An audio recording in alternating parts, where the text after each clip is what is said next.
Greetings, Otaku Faithful. This is Larry Williams, OAW Commander-in-Chief, and I'm here to bring you yet again another Sons of Anarchy episode review right here on Otaku Assemble! Weekly. As always, I'm here to bring you the latest in this week's Sons of Anarchy review. Before I jump into this review, I have to address this issue. Guys, I learned tonight, as I'm sure many of you, especially DirecTV subscribers, many of you have learned that starting November 1st, which is next Tuesday, DirecTV will drop the FX network, which means we will no longer be able to enjoy Sons of Anarchy on DirecTV. I have made a video addressing this issue in which I will post as a video response to this review. I will also post a link to that in the description box below, and I will also put an annotation here. Please watch that video. Please thumb up the video, like the video, comment, video responses. Post that video wherever you can, where you know it will get attention. I'm talking about DirecTV Facebook page, Sons of Anarchy Facebook page, the Twitters. Please, guys, do what you can in order to get that video awareness, in order to get that video out, because this is the best way I know how to get my voice heard and to get awareness of this issue, and to show FX, to show the Fox group, to show the cast and crew of Sons of Anarchy that we are supporting this cause. I'm not only speaking for myself, I'm speaking on behalf of all of you. So the way you can also get your voice heard, like I said, support that video, get the word out. So with that said, I'm going to go ahead and I'm going to jump into this week's review. Give me a minute. I need to recompose myself, because this has been a very racy issue and it needs to be addressed.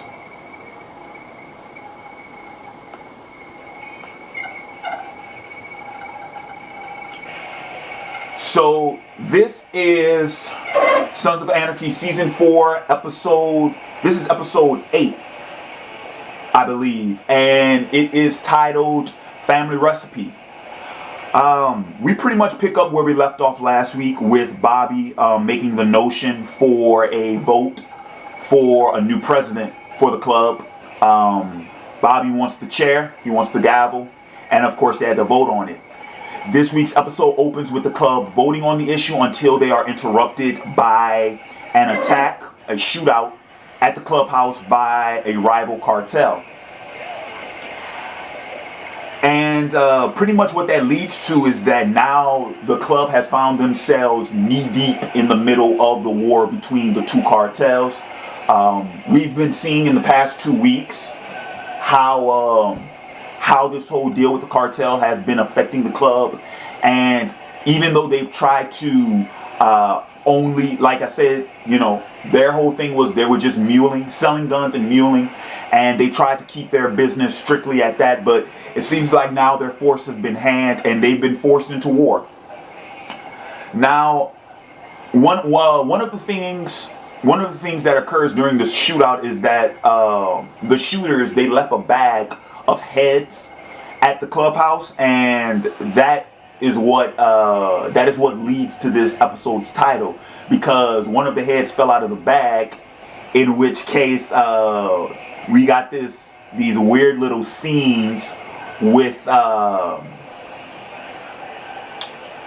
is the character's name? Chuck, I believe is his name. You know, the guy who helps out around the club.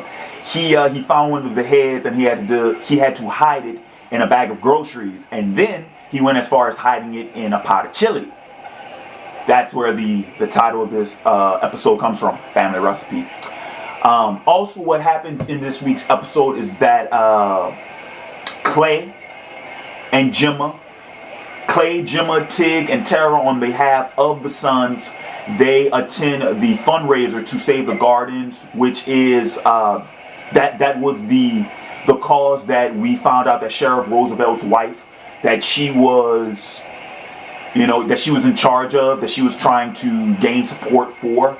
And apparently now they have the money. They actually were able to get that money for that cause based off of a donation by both Clay and Elliot, the former mayor. And of course, this was a political play by Clay. He spoke at the fundraiser, and he was letting the people of Charming know that not only do he and the club, support the fundraiser, support the restoration of the garden, support, the old Charming, but also Elliot as well. And this was a political play to get the people of Charming back into Elliot's favor. And then, as we all know, the whole thing going on with Charming Heights, with Mayor Hal, with the property, with the city council decision and all that jazz. Should the city council choose to withdraw from that, Hal would lose that land and it would go back to Elliot. So, in a way, just like Clay told Elliot, he is doing it because he wants Charming to remain the same. But it is also beneficial to Elliot. So that was also the big thing that occurred this week. We got the scene between, we got a few scenes with Jax this week. The first being the scene with him and Piney when they were talking about John Teller, talking about Jax's the way he viewed his father, his resentment towards his father, all of the history that he does not know of, and from Jack's approach, it is all the history he does not care to know. But Piney pretty much told Jax, before you close the door on that thing, you need to learn. You need to know exactly who your father was. So we got that. We also got the scene with Jax and Tara, where Tara pretty much told him that she was going to take the boys and she was going to leave. Let's face it, Charming is no longer safe for her and for their family. I'm trying to think what else. Oh, Chibs, all season long I was, we've been talking about how Chibs has been suspecting that something has been going on with Juice. And Chibs has figured out that Juice tried to commit suicide. I don't think he knows why, and I don't think he knows to what extent Juice is in, but he knows now. Juice tried to kill himself. Why? So just that interaction between him and Juice, that could very well start posing more questions. That's going to bring me to the big ending at the end of this week's episode. Earlier in the episode, once again, Piney came before Clay and he told him, hey, with all this shit going on, now it's time for me to force your hand. You kill the drug deal tomorrow or those letters are going to get out to the club. And at the end of this week's episode, Clay went to the cabin to confront Piney. I think we all knew where this was going to go. We've all been expecting this all season long. And finally, Clay killed Piney. So the body count has just gone up. Already in this season, because of this cartel deal, we have lost 2 members of the club. Miles, who was newly patched in, and Piney, other than Clay, the only other member of the Redwood Original 9. Piney's now gone. So, yeah. So, it's pretty tragic, it's pretty sad, but that's the way, that's the way the cookie crumbles. So I'm going to go ahead, I'm going to wrap up this review. It's not going to be a long review this week, guys. I'm sorry, but I am actually, after I finish this video, I'm actually going to re-record my whole DirecTV video. I feel like I could do that video better. This will actually be my 3rd time recording it. And once again, guys, that video will be up swiftly after this one, and I